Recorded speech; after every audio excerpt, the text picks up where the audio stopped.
Hello mga kabady, continue natin mga kabady yung hindi natapos nating reaction kanina kay Dr. Love. At napansin niyo mga kabady, hindi ako masyado active na mag-upload ngayon sa YouTube kasi nga sinisipon pa kaya hindi pa ako masyadong maka-react at masakit ng ilong ko kakapahid ng tissue. Kaya wag na nating patagal ito mga kabady, kaya tara, let's go.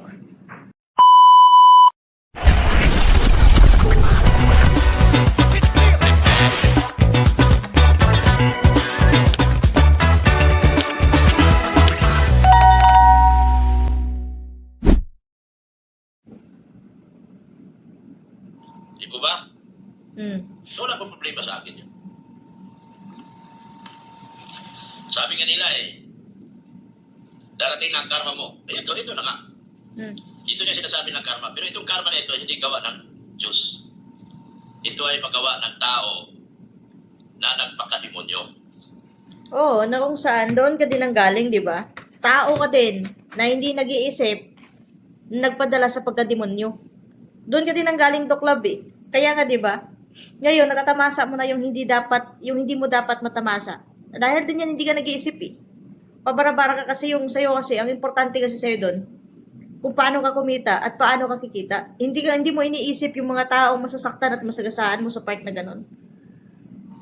Wala mang inutos ang Diyos na magpakademonyo ka Ikaw mismong tao ang nagpakademonyo at nagpaalipin sa kademonyohan.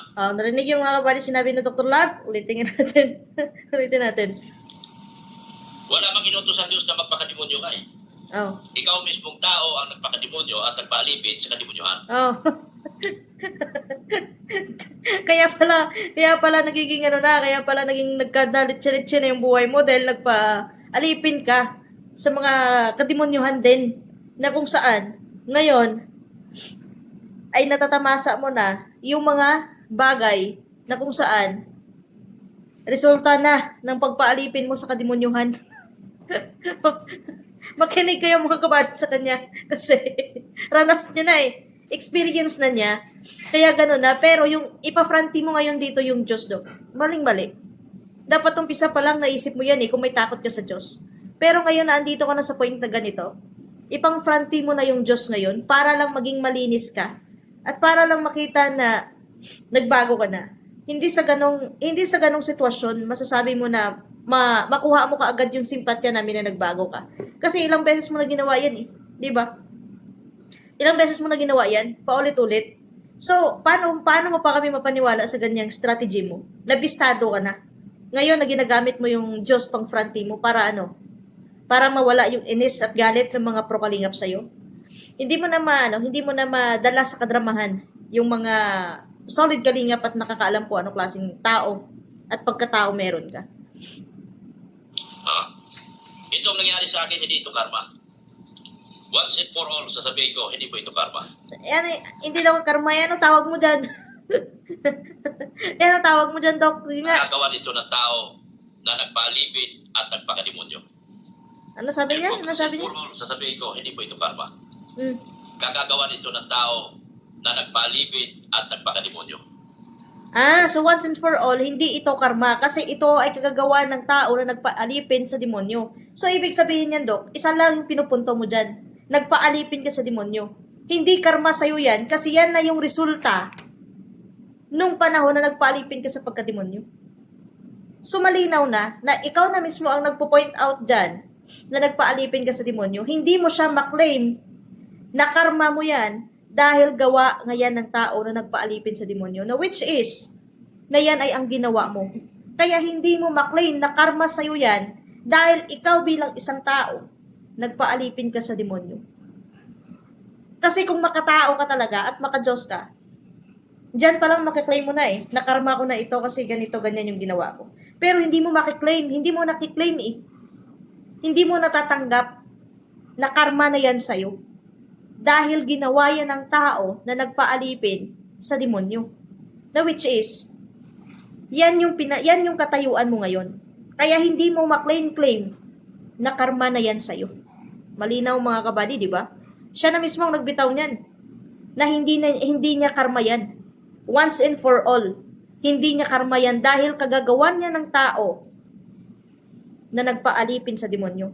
Hindi mo pwede na yan i-push sa iba. Hindi mo na pwede isisi yan sa iba, na which is nanggaling na mismo sa'yo yan, nakagagawan yan ng tao mismo, na which is tao ka din. Yung karma na kung ano yung natatamasa mo ngayon, para sa'yo, hindi mo yan karma dahil kagagawa ng tao na nagpaalipin sa demonyo. Na yun yung tinutumbok mo, at yan mismo, yan mismo ang pinatunayan mo sa amin, na nagpaalipin ka din sa demonyo, kaya hindi mo maklaim na karma na yan sa'yo. Oo, na nagpalibid at nagpakademonyo. Yun po ang katotohanan. Pero ganun pa man, wala akong galit sa inyo. Nakangiti pa rin ako hanggang ngayon. Pero masakit na. Ano sabi niya? Yun po ang katotohanan. Pero ganun pa man, wala akong galit sa inyo. Nakangiti pa rin ako hanggang ngayon. Pero masakit na. Wala daw siyang galit sa mga taong may gawa nun. Hindi daw siya galit. Pinakangiti pa din siya, pero masakit lang. Pero kita mo yung ngiti niya, hilaw. Iba yung ngiti niya, iba yung aura niya noon, kisa sa ngayon, kung napansin yung mga kabady. Ang hirap mag-reaction na masama yung pakiramdam. Nagluluha kasi mata ko mga kabady, tapos sinisipon ako eh. Pero okay lang yan. More on water lang. Hindi pa rin ako hanggang ngayon. Pero masakit na. Masakit na. Masakit dahil saan ka makakita wala ka ng channel. Ilang taong kong pinaghirapan ang channel na yan. Ilang taong kong... Masakit talaga. Masakit talaga. Hindi mo pwede may dinayan na hindi ka talaga masasaktan. At hindi mo madinayan, masasabihin mo na hindi ka galit sa kanila. Madali lang bitawan yan na hindi ka galit sa kanila, pero deep inside mo gusto mo nang magwala, gusto mo nang sugurin sila. At yan nga masaklap ang masakit dyan. Ilang taon mo pinaghirapan ang channel mo na yan. Na yan na lang yung pangkabuhayan mo sa palipad ng mga tao sa'yo. Kung saan, baldado pa. Kay Viancy nga, nagrabe din yung pagod mo. Tatlong taon mo din inalagaan yun. Winakwak mo pa sa kalingap. Nawala nga sa'yo, bigla isang iglap lang, isang araw lang, nagpawakwak nga kay Kapeso eh. Nasaktan ka nga eh. Ito pa kaya, yung YouTube channel mo, na sarili mong account to? Talagang masakit yan, Dok. Daig mo pa yung pinagsakluban ng langit at lupa sa sitwasyon mo ngayon, sa totoo lang. Ikaw ang nagpagod, ikaw nagpakahirap, ikaw ang nagtanim. Nung bumunga, iba yung nag-ani, iba yung kumain, sila yung busog. Ikaw, kamusta ka? Yan kasi, hindi ka kasi nag-iisip ng magiging ending sa kung ano yung pwede mong gawin. Na kung saan doon sa kalingap, okay na yung buhay mo, tahimik. Busog ka doon. Pero anong ginawa mo? Sinira mo lang. Sinira mo lang. At hindi ka nakinig sa payo ni Kalingap Rab na para naman sa ikakabuti mo yan. Kung pinaghirapan buuin ang bagong channel ko na yan. Lahat ng paghihirap, lahat ng sakit, ulan, init, araw, sinuong ko para marating ko yung 367 na yan. Pero sa isang iglap, sinira nyo na lang. Alam ko ang Diyos. I'll be here. I'll be here now, sabi niya. Alam ko ang Diyos, I'll be here. Alam mo, Dr. Love, kasi kung ikaw kasi din, nag-iisip ka din kasi ng para sa sarili mo na din, hindi ka na sana dumating sa ganyang point eh. Iwala eh, nagpabulag ka. Nagpabulag ka sa mga malabulaklak na salita. At malabulaklak na offered ng ibang tao. Kesa sa totoong kaibigan na kung saan nakita mo na at nakakasama mo na sila. Saan ka pa? Hindi ka nila kadugo pero tinuring ka nilang kapamilya, kamag-anak. Pero anong ginawa mo? Ikaw lang din mismo ang sumira nun. Na kung saan bihira mo lang makita yun.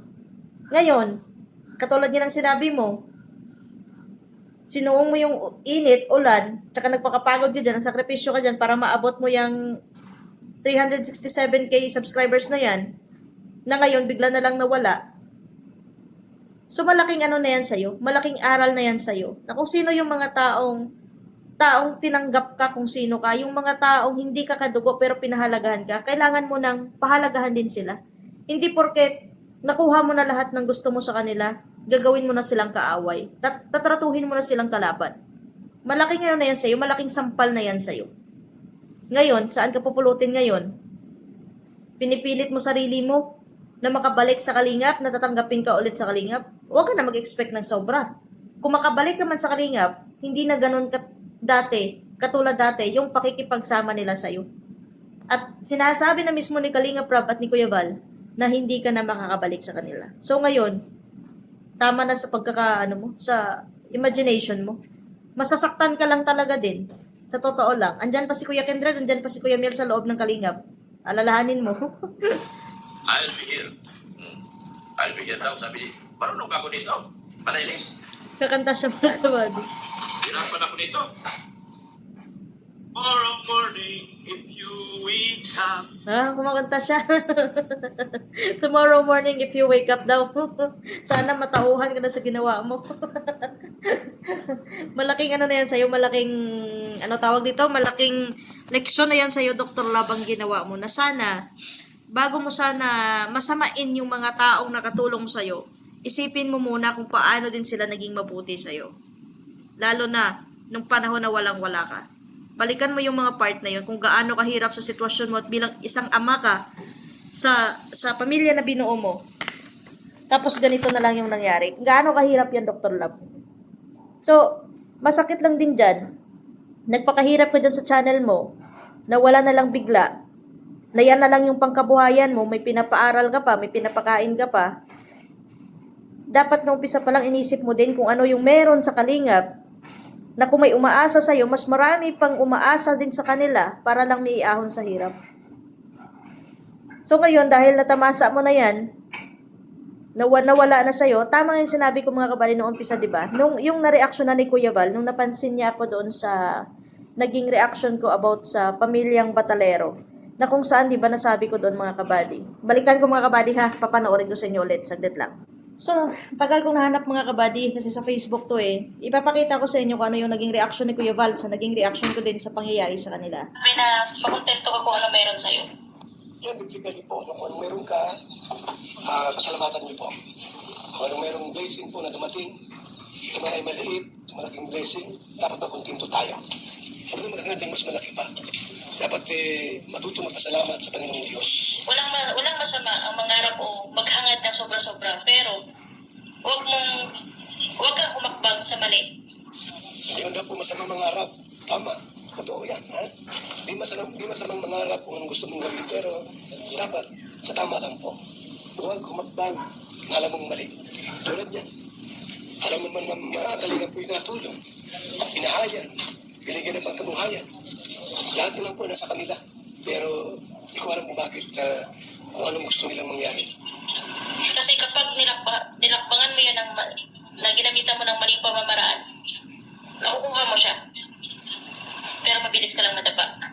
Oo nga po, madalis yung makuha. Yung gusto mo yung madalian na plano, madali ang sapilitan, ano po, na gusto mo makamit agad. Pero sabi nito po, mabilis din namang mawala, madapa. Ganun, talagang magaling. Ha? Nabuhay ka po. Yung ating nag-reaction na ito, kung sino man ito, magaling. Hindi ito gawing kalingap reactor. Magaling mag-analyze. Ha? So, ayun mga kabady na. So yun mga kabady, yun yung napansin ni Kuya Val sa naging reaction ko na kung saan doon ako umpisa nakilala ni Kuya Val dahil doon kay Tita Susan Vergara. Siya may kalab shoutout kay Tita Susan Vergara na kung saan siya yung nagpahatid ng mga reaction video kay Kuya Val. Kaya ako napansin ni Kuya Val. So yun nga mga kabady, balikan natin yung naging content ko na yun. Na which is, ito na yung nagiging proof sa nangyari kay Dr. Love na katulad ng sinabi ko doon, yung isang bagay na hinahangad mo, once na humakbang ka, pero sa maling pamamaraan, makukuha mo siya. Pero mabilis lang din mawala. Ganyan ang nagawa at yan yung nangyari kay Dr. Love ngayon. Na kung saan, naghangad siya ng sobra, wala siyang contentment sa sarili niya eh. Kung ano yung nakita niya sa kalingap, pinagkainggitan niya. Na which is, nagpalamon siya sa emotion niya, sa inggit na binalot siya ng galit. Na kung saan, na yung pamilyang Batalero, okay naman na sana siya doon sa loob ng kalingap. Pero, dahil nga gusto niya nga makalikom ng malalaking halaga, katulad ng kung ano yung meron sa kalingap, humakbang siya sa maling pamamaraan. Diba? Ang bilis lang, nakuha niya kung ano yung gusto niya at kung ano yung hinahangad niya. Nakuha niya kagad, ganun kabilis, pero ano nangyari mga kabady? Kung gaano niya kabilis makuha yung bagay na yon, nang dahil sa maling gawain at sa maling hakbang niya, mabilis din naglaho. So yan na yung proof na kapag may gusto ka, kapag may hinahangad ka, kung hindi pa para sa'yo, Huwag mong pilitin. At huwag mong idaan sa maling pamamaraan para lang makuha mo kung ano yung hinahangad at yung ginugusto mo. Go with the flow ka lang. Kung hindi pa para sa'yo, hindi pa mapapara sa'yo yan. May tamang panahon at may nakatakdang panahon para dyan sa kagustuhan mo na makuha kung ano man yung gusto mong makuha. Pero gawan mo ng paraan sa malinis at legal na pamamaraan, hindi sa illegal at sa maling hakbang para lang makuha mo yung mga bagay-bagay na yan. Ngayon, tingnan nyo, yan na yung nangyari kay Dr. Love.